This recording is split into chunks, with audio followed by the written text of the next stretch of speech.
Hi, I'm Lee, and welcome to my channel. And this video is titled, You Teach Narcissists How to Treat You. Which, yes and no, because at the end of the day, the narcissist is going to do whatever it is that they are going to do. And that thing that they're going to do is to benefit them. Doesn't matter what it is to benefit them. So really, when you are with a narcissist, I don't know if I would say you teach narcissists how to treat you, because I was on a very, very long and heartbreaking road with a narcissist. And while I did have so much anger towards him, really the anger was directed at myself because I stayed in the sheer delusion, hope that this person would change. And in the narcissist mind, because not only did I think this, I saw messages of him saying this to his mistresses. She's not going anywhere. Are you kidding? Lee's not going anywhere. Very, very pompous, very pompous. And of course, I didn't find any of this out until much, much, much later. But those red flags were there. Absolutely, they were there. Those red flags, those icks, those rub me the wrong ways. And I went against my better judgment. So while I actually do have quite a lot of hatred, yeah, we'll just call it that, hatred towards this narcissist, there was a lot of inner hatred because I stayed during the lies. I knew when this person was lying to me. I stayed. I look at it now and I'm like, oh my God, why did I put up with that? Well, here's why. Because I had those rose-colored glasses on. I loved this person so much that I thought if I continued to love him and do whatever, that he would treat me with basic human decency, right? It's disgusting. But we live, we learn, and hopefully we never have to go through another situation with a person to where we do have to, cut them off. Hopefully we don't have to go through any more liars, cheaters, narcissistic, sociopathic people. Because one strike rule applies. One strike rule applies. Absolutely. You are a grown adult.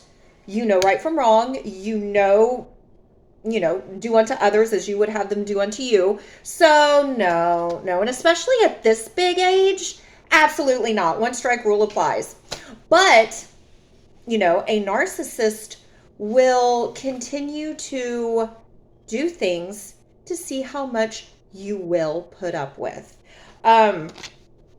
I was talking to some other girls, and the conversation was how you feel after you take a cheater back. And I think anyone can tell you that once somebody lies to you, once somebody cheats on you, once somebody disrespects you, that trust is out the window. It's never, ever the same. When you stay with the narcissist after they lie, cheat, disrespect, etc., anything to hurt you, anything to disrespect you, all that is saying to them, all that is saying to the narcissist is, I can continue this behavior and she will allow it. I lied to her. I cheated on her. I disrespected her. I disinvited her on a trip. I posted photos of her. I talked smack about her. I put my hands on her. I kicked her out of a moving vehicle. I did all of this stuff, but she's still here. She's still here. She still comes back. So all that's saying to the narcissist is, I can continue this behavior. And the narcissist knows. They know exactly what they are doing. But you have to remember, the only person that a narcissist cares about is themselves. They love to see you hurt. They love to see you cry. They love it when you are pouring out your heart and soul to them, telling them, what you did to me hurt me. They know what they did to you hurt you. They know it. They don't care. So when you are crying your eyes out to them, all that that's saying to the narcissist is, well, she's here talking to me. She's not going anywhere. Because if she really cared, she would be gone. She would be gone. And that would be that. But no. And I made that mistake. I absolutely made that mistake. I was constantly begging this person to treat me right. What? And it's true. You don't have to beg your soulmate to treat you with basic human decency. Your soulmate is not kicking you out of a moving vehicle. Your soulmate is not lying to your face. Your soulmate is not cheating on you. Your soulmate is not putting their hands on you. But once those rose-colored glasses are finally off, you're like, what the heck was I thinking? Like it's really crazy. Once those glasses come off and once you're kind of like out of that narcissistic bubble, that just bubble of insanity, bubble of gaslighting, insanity, abuse, disrespect. Once you're out of that bubble and you're seeing things more clearly, you're like, what the what? Yeah.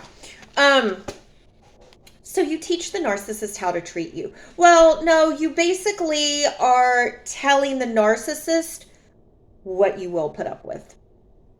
And let's just say even if they change, which, come on, that trust is never ever the same. That trust is gone, because if they lied so easily to you before, who's to say they won't do it again?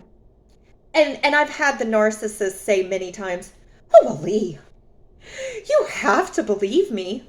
You have to trust me. If you want this relationship to work between us, you have to trust me. Funny, because this person, while he's crying and making this big show, he was still lying to me. So it's like, so I'm supposed to believe a liar. You're a liar. That's what you do. Liars lie. So I'm supposed to believe a liar. Then I do believe a liar. Then I'm heartbroken because a liar lied to me again. Like, insanity, yes. But that is what being involved with the narcissist is. It is pure insanity. And what do they say insanity is? Doing the same thing over and over and expecting different results. It is the same cycle with the narcissist. Say one thing, do another. You find out about it. You question them. They get mad. You guys break up. Somehow you guys end up getting back together and the cycle continues. And it is never, ever, ever the same. And the internal conflict that you have with yourself when you are involved with the narcissist, and this narcissist is saying, oh, but I love you and I'm so sorry for cheating on you. I'm so sorry. Please, I'll never do it again. And you know that they will do it again because, honey, come on. He didn't care what he was doing at the time. He didn't care. He knew what he was doing. Did not care one bit, but it was okay because he thought you wouldn't find out about it. And then when you did find out about it, now all of a sudden it's, I'm sorry.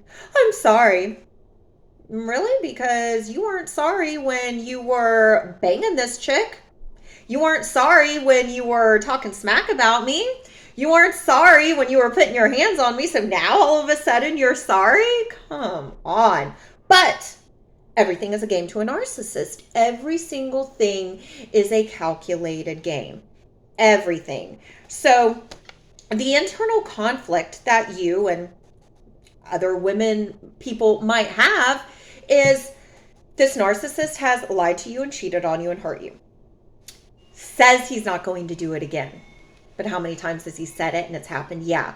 But you keep holding out hope each time that each time is going to be different, and it's not. If anything, each time gets worse and worse.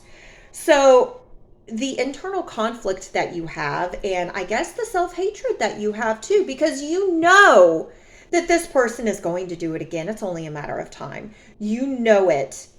And your logical brain is telling you, leave. Your heart and your central nervous system is telling you, well, your heart is telling you, oh, but I love him. I love him. He'll change eventually. Eventually. Do you really want to waste your whole life on eventually? If somebody's dusty son is eventually going to treat you with basic human decency? No. And then, of course, your central nervous system is telling you this toxic, chaotic chaos is comfortable. So even though it's sending you into a tailspin, it's comfortable because you know what to expect. And it takes, I know that everything is easier said than done, but everybody does have a breaking point. So when you finally reach that breaking point that you have had enough, you walk away and think,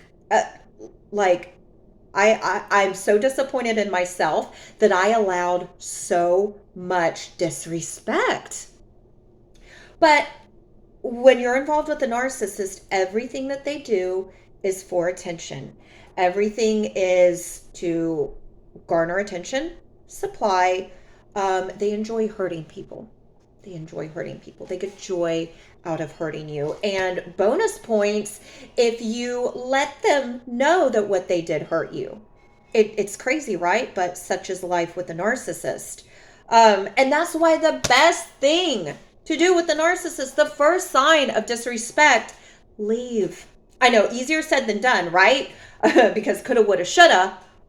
But, you take that and you learn, and hopefully you don't have to use it again, because, you don't want to have to, cut somebody off after the first sign of disrespect. You don't want somebody to disrespect you in the first place. But you teach narcissists how to treat you. Well, I can say, and I'm pretty sure lots of other people can say too, that when you take them back after cheating, when you brush the first lie under the rug, when you go against your gut, and you're basically saying, okay, well, I'm staying with you after you lied to me. I'm staying with you after you cheated on me. I'm staying with you after all of this. So that just says to the narcissist, and she will continue to stay. That's why I'm saying, I am telling you, leave after the first sign of disrespect. That's the best thing to do with a narcissist, is cut them off. And yes, they will still keep coming around, but the best thing to do is just no contact. No contact. They'll eventually get tired and go on to someone else, because that's what a narcissist does, is they just bounce from one person to the next instead of going and seeking therapy, which is what they need to do. So thank you for watching. And if you like this video, please give it a thumbs up. And if you like this content, please consider subscribing. Thanks, guys. See ya.